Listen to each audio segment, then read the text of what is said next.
1. Can you briefly summarize why you think history is a weapon of war against people? Briefly? Not really, except to say Sun Tzu wasn't the first to notice that propaganda was the first and most important part of conquest. Caesars won more through secret deals and blackmailing the likes of Herod and the Sanhedrin than they ever did through force of arms. We saw how guerrillas work against a conqueror in Vietnam and even in Iraq at the present. I had written about 50 books. The framework for a new history that is based on forensics and science or artifacts rather than priestly power mongers is now available. 2. But surely there are many who have written a truer history since the end of the Dark Ages? Yes, but the destruction of libraries and the records of supposed beliefs in things like the flat earth or Celts being barbarians is still a part of current scholarship because people quote Caesar's journals that were actually written by Hirtius or other propaganda as if these reports are actual fair reportage to some extent, as they say that is all we have. Michael Parenti and others like Howard Zinn of Harvard, who have often been drummed out of universities, do tell a little of what I consider is true history. There has been some earlier authors quoted in the works of Herodotus and others once considered fiction but now being supported by actual artifacts. 3. What about when war is not going on? We still get the same history, don't we? I love how Joseph Campbell described the spin which occurred at the start of WEI in his address called Permanent Human Values to the women he taught at Sarah Lawrence University. It ended up getting him branded as a Nazi by some truly sadistic government mouthpieces in the media.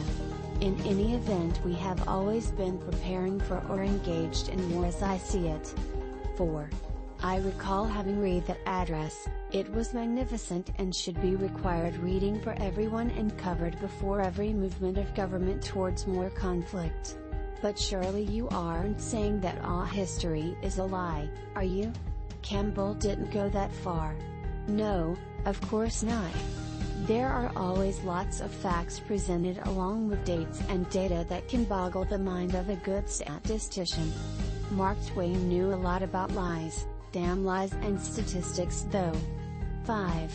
Yes, and we recently saw how the standard operating procedure of passing the buck or hide the ball worked on the cover-up of the real reason we invaded Iraq and all that weapons of mass destruction, didn't we? But let's get into the Great Pyramid, which you write volumes about. You make the point that the fit of the rocks or blocks can't be explained by the scholars who say Egyptians built it as some sort of make-work program now that the slaves fiction has been thoroughly disproven due to artifacts. In fact, you have built a rather intricate charge of a conspiracy to destroy and lie about these things to the point of blaming WGBH and the video called This Old Pyramid. Can you substantiate these charges for my listeners? I do, but it isn't done in a sound bite. Let me say this though. I saw a letter from David Suzuki of The Nature of Things in response to formal factual presentations from David Avitz and Morris about how they used modern equipment with forklift trucks and hardened steel tools to make that puny pyramid, which they didn't even have the guts to admit shifted in the sand. He noted he had not been given the footage or facts that showed these things. And when it comes to Hawass and his trotting out weird alien theories or theorists as if that proves he is open to alternatives, that is pure spin! 6. I found the part where Archaeology magazine was printing articles saying the Sphinx and pyramids were mere imitations of natural landforms a little bizarre. But that poured-in-place theory of David Avitz which you support doesn't explain the fit of the sarcophagus or the obelisks found in their quarries.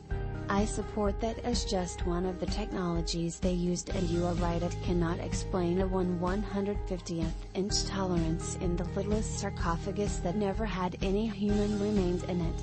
In fact, no Giza pyramid had any funerary purpose and no remains of humans have been found in them. The American Research Center in Egypt did use AMS accelerators to date biologics found inside the pyramid in some places. These biologics like straw show the Great Pyramid is 450 years older than the Step Pyramid, which Egyptology says was built before the Great Pyramid. 7. Okay, I guess we can't cover all the other possible technologies that you and the likes of Christopher Dunn have shown could have been used. You really do have a passionate stance on the matter of Horus and the likes of Case the Masonic agent and his foundation, which paid to educate Ross and Leonard, though. I surely do have issues with liars and the Bible narrative, which ultimately justifies manifest destiny and blames God or attributes things to aliens when man is responsible for all these things. National Geographic and other Egyptologists outside that cabal have provided me with lots of good reading, and I share these perspectives with my readers. 8. But you carry on about Celts and Phoenicians to the point that it is almost impossible to imagine they really were all over the earth, with the red-headed league of megalith builders making the hundreds of pyramids.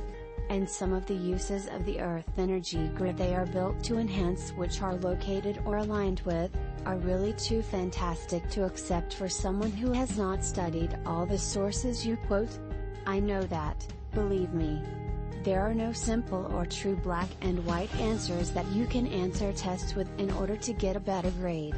There are lots of good questions, and I think those questions lead to us challenging the current leadership about why we aren't using free energy or Tesla technology and many other things, don't you? As to Plato and the Atlantis fiction, I now have genetics to support this real history. It shows white man was in the Americas as soon as he arrived in Europe, and he may even have come to Northwest Europe from the Americas, before he arrived in Central Europe and Iberia or Spain. That was 30,000 years ago, just shortly after the first white men, Celts of the Caucasus, arrived in Iberia. 9. Yes, I do see the corporate entities and names or other linguistic proofs of older scholars are soundly backed by genetics and the forensics, like the cocaine from Peru in Egyptian mummies. But I am sure most people will have a hard time swallowing that their teachers have been so disingenuous. My first wife and lifelong significant other is a teacher, leader and activist of some standing. I totally understand the difficulties they face. Kaoru Yamamoto does a good expose on the testing industry and the lack of teaching thinking or joy of learning in the Cooper's Social Science Encyclopedia or other articles he has written. Alfred North Whitehead gave an address at Harvard in about the same time Campbell was talking in New York to the ladies of Sarah Lawrence.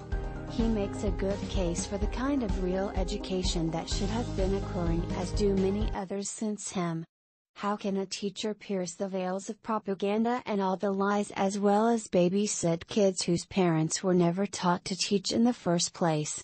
Is there anything more important to the future of humanity than breaking this cycle of violence, where parents are allowed to train more deviates and dump all the same issues from generation to generation, as the system grinds down all individuality and aborts the soul? 10. Hey, I am the interviewer. I see what you mean, but getting back to my question, why should we believe your history rather than the one we have been taught? I ask people to consider the facts and do their own research or checking. I have the quotes from the sciences and data in the archaeological record which supports cell diffusion history, don't I? Most reviews from readers certainly suggest that diverse Druids was a major impact on their view of history. 11.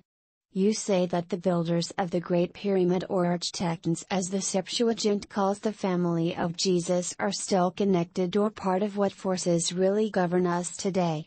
Yet you also seem very amenable to the true teaching of Jesus. Do you really think the Merovingians and Stuart or Hesse-Battenbergs are related to the Rothschilds? It is funny how people have no difficulty with connecting the Habsburgs with the de Medicis and Borgia, but the Rothschilds are supposed to be different and were merely good financial types. Yes, I am certain the Rothschilds were past the whole spy network and monopoly through the adopted son of a de Medicis that goes by the name Saint Germain. This monopoly that the Templars once had, included secrets of esoterics and trade in the era of Solomon or Joseph of Arimathea and probably before Melchizedek. 12. You must get a lot of people calling you a conspiracy theorist. Your assertions leads to a person having to think their whole history has been a mere puppet show and all the wars were arranged to depopulate and keep people busy rather than finding out what really is going on. It is highly complex and yet well orchestrated. The last 150 years have actually been worse than any other time in history when it comes to wars and what the noted journal The Economist says is inhumane bureaucracy, which they call a Napoleonic legacy. His vision and reason for going to the Great Pyramid should be made into a movie. 13. But he never told people what he saw and you are just speculating, aren't you? Yes, but he was terrified and there are others who have been similarly impacted by some constructs they saw. If you read my book Hitler vs. Froboto and the Charm of Making, I think you might agree my insight or speculation has some validity.